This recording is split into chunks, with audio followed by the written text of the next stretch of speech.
Comeback Shankar కాదు, comeback Indian గుర్తొచ్చింది. నిజంగా ట్రైలర్ కట్ చేసిన ఎడిటర్ కి అవార్డు ఇవ్వాల్సిందే. Hello guys, welcome to our channel power of movie lover and this is Venky. Mega power star Ram Charan RRR వంటి industry pride movie తీసిన తర్వాత లెజెండరీ డైరెక్టర్ శంకర్ గారితో వర్క్ చేస్తున్నారు అంటే ఆబ్వియస్లీ ఎక్స్పెక్టేషన్స్ రేంజ్ లో ఉంటాయి. బట్ సాడ్లీ శంకర్ గారి ప్రీవియస్ వర్క్ వల్ల కంటెంట్ వైజ్ ఎక్స్పెక్టేషన్స్ పెద్దగా లేకపోయినా ఆయన కంబ్యాక్ కోసం వెయిట్ చేసే వాళ్ళు చాలా మందే ఉన్నారు. పైగా శంకర్ గారి టీంలో రైటింగ్ డిపార్ట్మెంట్ లో ఉన్న లోటుని భర్తీ చేస్తూ స్టోరీ ఇస్తూ ఆ ప్లేస్ లోకి వచ్చాడు కార్తిక్ సుబ్బరాజ్. సో అలా రీజనబుల్ ఎక్స్పెక్టేషన్స్ తో ఈ రోజు వరల్డ్ వైడ్ గా చాలా గ్రాండ్ గా రిలీజ్ అయింది గేమ్ చేంజర్ ఫిల్మ్. మరి ఈ మూవీ ఎలా ఉందో, RRR తర్వాత చరణ్ నుంచి వచ్చే రేంజ్ సినిమానా కాదా, శంకర్ కంబ్యాక్ ఇచ్చాడా లేదా క్లియర్ గా మాట్లాడుకుందాం. అంతకంటే ముందు ఒక చిన్న రిక్వెస్ట్, మన ఛానల్ ని కొత్తగా ఎవరైనా విజిట్ చేస్తుంటే ఒకసారి ఛానల్లోని కంటెంట్ చూసి నచ్చితే సబ్స్క్రైబ్ చేసుకుని మాకు సపోర్ట్ చేయండి.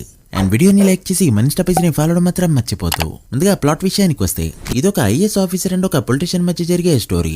ఒక ఆఫీసర్ సిన్సియర్ గా ఉంటే ఎలాంటి సిచ్యువేషన్స్ ని ఫేస్ చేయాలో, ఒక IAS ఆఫీసర్ పొలిటికల్ గేమ్ ని ఎలా చేంజ్ చేశారనేది మూవీలో చూస్తాం. ఇది మూవీ యొక్క బేసిక్ ప్లాట్. ఇక మూవీ ఎలా ఉంది అంటే, కంబ్యాక్ శంకర్ కాదు, కంబ్యాక్ ఇండియన్ గుర్తొచ్చింది. అసలు ఎక్కడి నుంచి స్టార్ట్ చేయాలో కూడా అర్థం కావట్లేదు. అసలు ట్రైలర్ లో చూపించిన దానికి సినిమాలో ఉన్న కంటెంట్ కి ఎక్కడా పోలికే ఉండదు. Dil Raju best trailer cut కోసం ఎందుకన్ని రోజులు టైం తీసుకున్నాడో ఈ మూవీ చూసాక అర్థమైంది. మూవీలో బెస్ట్ షాట్స్ అన్నింటినీ కట్ చేస్తూ తమన్ హైలైట్ బ్యాక్గ్రౌండ్ స్కోర్ తో కవర్ చేశారు. నన్నడితే గేమ్ చేంజర్ ట్రైలర్ కట్ ఇప్పటికీ బెస్ట్ అని చెప్తా. మూవీ చూసాక ఆ ఫీలింగ్ ఇంకా గట్టిగా పెరిగిందని చెప్పొచ్చు. ట్రైలర్ లో సునీల్ ఉన్న షాట్స్ చూసినప్పుడు సినిమాలో ఇదే క్రింజ్ అవుతుందనుకున్నా, బట్ సునీల్ ఉన్న సీన్స్ కాస్త ఎంటర్టైనింగ్ గా అనిపించాయి. అలా అని మూవీ ఇండియన్ 2లో మరి వరస్ట్ అయితే కాదు, అలాని సాటిస్ఫైయింగ్ గా కూడా లేదు. 2.0 ఇండియన్ 2 చూసినప్పుడు ఏదో మిస్ అవుతున్నా అనే ఫీలింగ్ వస్తుంది. బట్ ఈ మూవీ చూసాక అదేంటో అర్థమైంది. శంకర్ గారి దగ్గర చాలా బ్యూటిఫుల్ పాయింట్స్ ఉన్నాయి, బట్ తను ఎగ్జిక్యూట్ చేయడంలో ఆయన ఫెయిల్ అవుతున్నారు. సోషల్ ఇష్యూస్ ని సీరియస్ గా చెప్తూ ఎంటర్టైనింగ్ గా చెప్పడం ఆయన స్టైల్. ఇప్పుడు కూడా సోషల్ ఇష్యూస్ పైన మూవీ తీస్తున్నారు, బట్ ఎంటర్టైనింగ్ గా చెప్పడంలో ఫెయిల్ అవుతున్నారు. ఇక ఈ సినిమా విషయానికి వస్తే అసలు కథ అనేదే లేదు. సీఎం పదవి 5 years, IAS అయితే చనిపోయే వరకు కూడా IAS. వీళ్ళ మధ్య జరిగే క్లాష్, ఫ్లాష్ బ్యాక్ లో ఒక ఎపిసోడ్. ఇంతకు మించి చెప్పుకోవడానికి అక్కడ ఏం లేదు. ఈ మాత్రం దానికే కార్తిక్ సుబ్బరాజ్ స్టోరీ ఇవ్వాల్సిన అవసరం లేదు. మన కొరటాల శివ అండ్ వంశీ పైడపల్లి చాలా ఎక్కువ. కొన్నిసార్లు సైరన్ వినిపిస్తూ ఉంటుంది. మన దగ్గర స్టఫ్ అయిపోయి అవుట్డేటెడ్ స్టేజ్ కి వచ్చేసింది అంటూ అప్పుడు మనంతట మనం తప్పుకోవడం బెటర్. ఎందుకింత హార్ష్ గా చెప్తున్నా అంటే, నన్బన్ 2.0 ఇండియన్ 2 ఇలా ఏ సినిమాని తీసుకున్నా కూడా తీసుకున్న పాయింట్ కి కంప్లీట్ గా సాటిస్ఫాక్షన్ అయితే ఇవ్వవు. బడ్జెట్లు చూస్తే 100 కోట్లు దాటిపోతాయి. అసలు 75 కోట్లు పెట్టి సాంగ్ షూట్ చేయాల్సిన పనే ఉంది. వాటిలో ఒక సాంగ్ ని తీసేయడం ఈ మధ్య ఇది ఫ్యాషన్ అయిపోయిందని చెప్పొచ్చు. అసలు ఇండియన్ 2 సినిమాకి వెళ్ళిందే సౌర సాంగ్ ని చూడడానికి, బట్ ఆ మూవీలో ఆ సాంగే ఉండదు. ఇక ఇప్పుడు ఆల్బమ్ లో హిట్ అయిన మెలోడీ సాంగ్ నానా ఐరనా సాంగ్ ని కూడా మూవీలో తీసేశారు. ఈ సాంగ్ వినాలంటే కొన్ని వీక్స్ ఆగి మూవీకి వెళ్ళాలి. అసలు మూవీ ఎలా ఉందో చెప్పకుండా ఇదంతా ఎందుకు చెప్తున్నావు బ్రో అంటే, మూవీలో ఒక 2 scenes అండ్ కొన్ని డైలాగ్స్ అయితే పేల్తాయి. Thaman music and Charan performance and వెతికితే ఇంకో 2+ పాయింట్స్ అయితే కనిపిస్తాయి అంతే. రిమైనింగ్ అంతా కూడా నెగిటివ్ గానే కన్సిడర్ చేయొచ్చు. సినిమాలో చాలా అన్వాంటెడ్ కట్స్ ఉంటాయి. ఏదో సినిమాని తీయాలి కాబట్టి తీస్తున్నాం అన్నట్టు ఉంటాయే తప్ప ఒక ఇంట్రెస్ట్ అయితే ఎక్కడా కనిపించదు. నాకు తెలిసి రన్ టైం 4 గంటలు దాటేసి ఉంటుంది. దిల్ రాజు గారు అంతైతే వర్కౌట్ అవుదని ఒక 2 hours 45 minutes అయితే ట్రిమ్ చేశారు. ఈ గ్యాప్ లో కంటిన్యూషన్ సీన్స్ అండ్ కొన్ని ఇంపార్టెంట్ సీన్స్ అయితే మిస్ అయ్యాయి. కనీసం హీరో ఇంట్రడక్షన్ ని కూడా సరిగ్గా ఫీల్ అవ్వలేం. అలా వస్తాడు, 2-3 షాట్స్ పడతాయి అండ్ కట్ చేస్తే వెళ్ళిపోతాడు. ఇందులో కూడా కొన్ని కంటిన్యూషన్ షాట్స్ అయితే మిస్ అవుతాయి. అసలు ట్రైలర్ లో చూపించిన ఈ షాట్ అయితే సినిమాలో ఎప్పుడు వస్తుందో చాలా మందికి గుర్తు కూడా ఉండదు. హెలికాప్టర్ నుంచి కత్తి పట్టుకుని దిగే ఈ షాట్ దేనికోసం ఉందో చూస్తే షాక్ అవుతారు.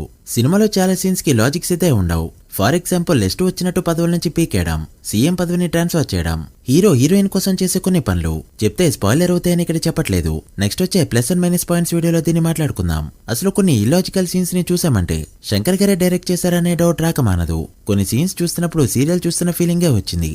మనం ఎంగేజ్ అయ్యే సీన్స్ ని వెంటనే కట్ చేసేస్తూ ఈ సీన్ ఎప్పుడైపోతుంది అనిపించే సీన్స్ మాత్రం ఎక్కువసేపు చూపెట్టారు. తమిళ నేటివిటీ కనిపించకుండా పక్కా తెలుగు కల్చర్ ని చూపిద్దామని శంకర్ గారు గట్టిగా డిసైడ్ అయినట్టు ఉన్నారు. బట్ అదైతే అవుట్డేటెడ్ స్టేజ్ కి వచ్చేసిందని చెప్పొచ్చు. ఇక టెక్నికల్ సైడ్ విషయానికి వస్తే, ఈ మూవీకి కెమెరామెన్ గా తిరు గారైతే పనిచేశారు. బట్ అన్ని సినిమాలకి టాప్ నాచ్ సినిమాటోగ్రఫీ ఇచ్చే ఈయన ఈ మూవీలో మాత్రం రిపీటెడ్ షాట్స్ తో కొంతవరకు డిసప్పాయింట్ చేశారని చెప్పొచ్చు. కొన్ని షాట్స్ వరకు బాగానే ఉన్నా ఈ మోకబాట్ రోబోటిక్ కెమెరా షాట్ చాలా వరకు రిపీటెడ్ గా అనిపించాయి. అవసరమైన దానికంటే కూడా చాలా ఎక్కువగా పెట్టేశారు. అండ్ అవసరం లేకపోయినా రౌండ్ షాట్స్ కూడా బాగా ఎక్కువగా కనిపిస్తూ ఉంటాయి. ఖచ్చితంగా ఇదైతే స్టోరీ కనెక్ట్ అయిన వాళ్ళకి డిస్కనెక్ట్ అయ్యే స్టేజ్ కి తీసుకెళ్తూ కళ్ళు తిరిగేలా చేస్తుందని చెప్పొచ్చు. ఇక సెట్ వర్క్ అయితే టాప్ నాచ్ గా ఉండగా సాంగ్స్ లో ఆ లిరిక్స్ ఏంటో, కొరియోగ్రఫీ ఏంటో శంకర్ గారికే తెలియాలి. ఈ లిరిక్ మీనింగ్ చెప్పిన వాళ్ళకి ₹5 పేటిఎం లో పంపిస్తా.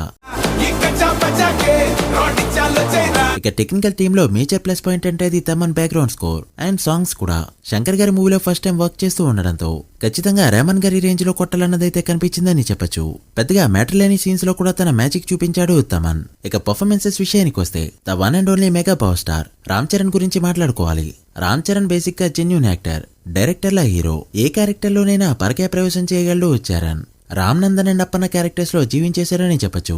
మెయిన్ గా ఫ్లాష్ బ్యాక్ లో వచ్చే అప్పన్న క్యారెక్టర్ ఉండేది 20 minutes అయినా కూడా ఒక ఇంపాక్ట్ అయితే వేసి వెళ్తాడు.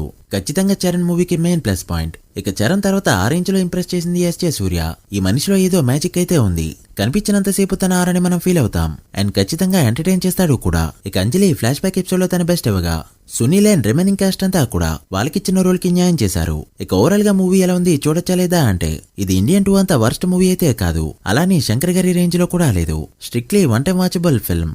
సో ఫ్రీ టైం ఉంటే ఖచ్చితంగా ఒకసారి ట్రై చేయండి. So guys that the review of the game changer film. మీరు కూడా మూవీ చూస్తుంటే ఎలా అనిపించిందో కమెంట్ చేసి, వీడియో నచ్చితే లైక్ చేసి మీ ఫ్రెండ్స్ ఫ్యామిలీ మెంబర్స్ కి షేర్ చేయండి. మరొక ఇంట్రెస్టింగ్ వీడియోతో మళ్ళీ కలుద్దాం. అప్పటి వరకు signing off, power of movie lover. Thank you.